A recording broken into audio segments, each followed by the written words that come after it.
Welcome to the BrainX channel. In this video, we are going to solve simultaneous equations using the substitution method. The examples that we will do in this video will be more challenging, so if the substitution method is new to you, it might be a good idea to watch the introductory video first. In that video, we worked through a very basic example and explained what the substitution method is all about. You can find the link on the card in the top right corner or in the description below. Let's start with example 1. For example 1, we have to solve for x and y simultaneously, and these are the two equations that we have to use. Now for the substitution method, you have to write down your equations, and then you have to number each of them. That will make it easier to refer to them while we are working. So I will call this equation equation 1, and then the second equation I will call equation 2. When we use the substitution method, our first goal is to make either x or y the subject of one of the equations. In other words, we need to get one of the variables alone on one side of the equation. We normally look for the variable that will be the easiest to isolate. Now, in this example, none of the variables already has a coefficient of 1. However, all the terms in equation 2 are divisible by 2. I'm going to make use of equation 2. I'm going to write 2x minus 4y equals 10. I can start by dividing each of these terms by 2, and remember, what you do to the one term you have to do to all of them. So if I divide by 2, I have to divide every term by 2. So that will give me x minus 2y equals 5. Now it's actually easy to see which term I'm going to isolate. Yes, I'm going to isolate x. That means I'm going to add 2y on this side so that I can move the 2y to the other side. That means I have to add 2y on this side as well. That will give me x equals 5 plus 2y. And I'm going to name this equation 3. Now I quickly want to show you what will happen if you've decided to use equation 1 to make x or y the subject of your equation. So I'm going to write 3x plus 2y equals 7. Now we need to get one of the variables on its own. So let's choose 3x. So I'm going to subtract 2y on this side and 2y on that side. That means we end up with 3x equals 7 minus 2y.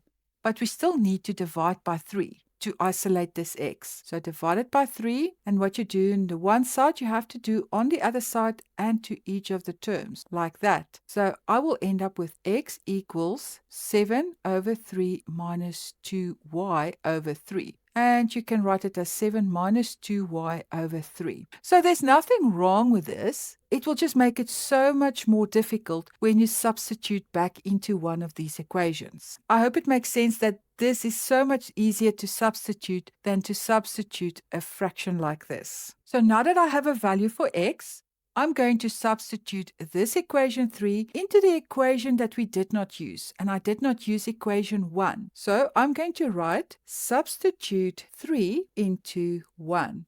So I'm going to write 3x plus 2y equals 7. And now everywhere where I see x, I'm going to substitute it with 5 plus 2y. So I'm going to write 3, then the brackets, 5 plus 2y equals 7. So now I'm going to distribute this 3 into the bracket.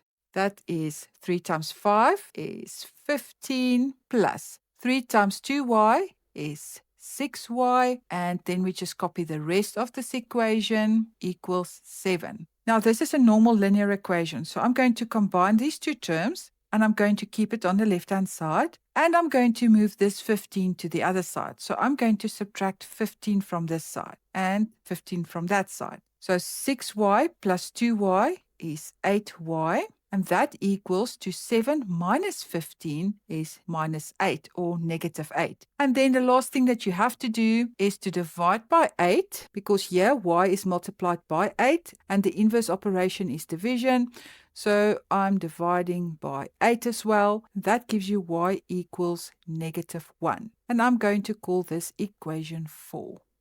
So we have a value for y, but we're not done yet, because the question says we have to solve for x and y simultaneously. So what I'm going to do now is I'm going to substitute equation 4 into any one of these three equations that we have here. And because I'm looking for the value for x, I'm going to substitute 4 into 3 because x is already the subject of this equation. Therefore, I'm going to write substitute 4 into 3. So let's write equation 3. X equals 5 plus 2y. Now, every y that you see, you have to replace with negative 1. So I'm going to write x equals 5 plus 2. And remember, when we substitute, we write the brackets, negative 1, and then I close the brackets. And now all we need to do is to get rid of the brackets. So I'm going to write x equals now 5 plus 2, or positive 2 times negative 1 is negative 2.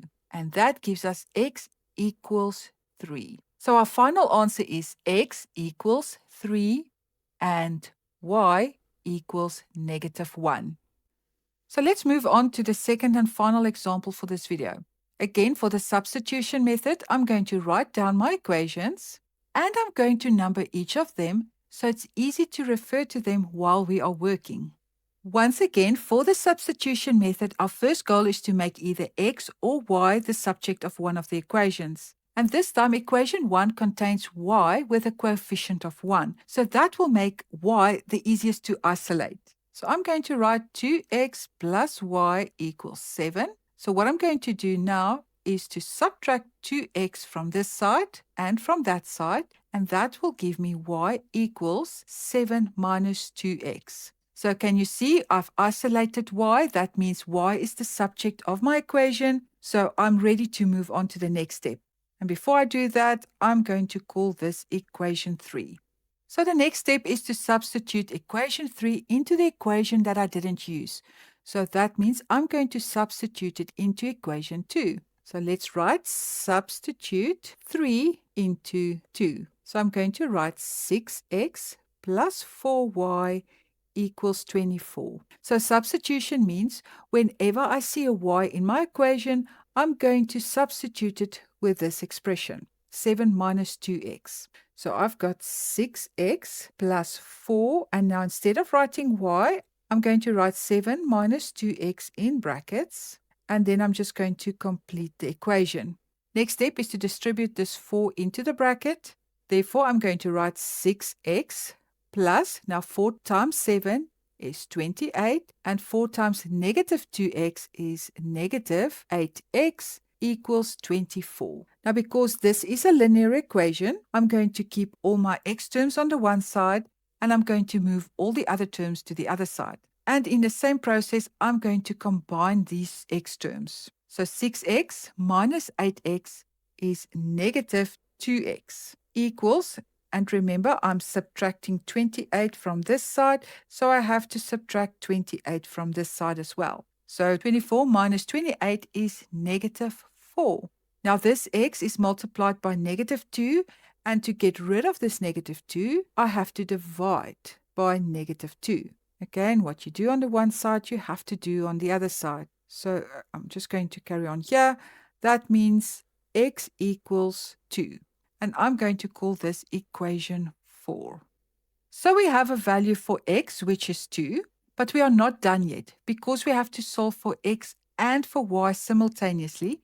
So we need to solve for y as well. So what I'm going to do is to substitute equation 4 into any of these equations that we have here. And because I want to solve for y, I'm going to use equation 3 because y is already the subject of the equation.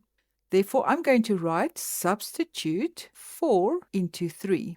So I'm going to write y equals 7 minus 2x. Now let's substitute every x with 2. So I'm going to write y equals 7 minus 2 multiplied by 2. Okay, so we've got y equals 7 minus 4 because negative 2 multiplied by positive 2 is negative 4. And that gives us y equals 3. So our final answer is x equals 2 and y equals 3. And this brings us to the end of our substitution method examples. Remember that there is also a separate video where we solve these same simultaneous equations using the elimination method. And this will help you compare the two methods and see that both methods give us the same solutions. You can find the link in the description, or you can click the link that you see right now on the screen to watch it next. See you in the next video.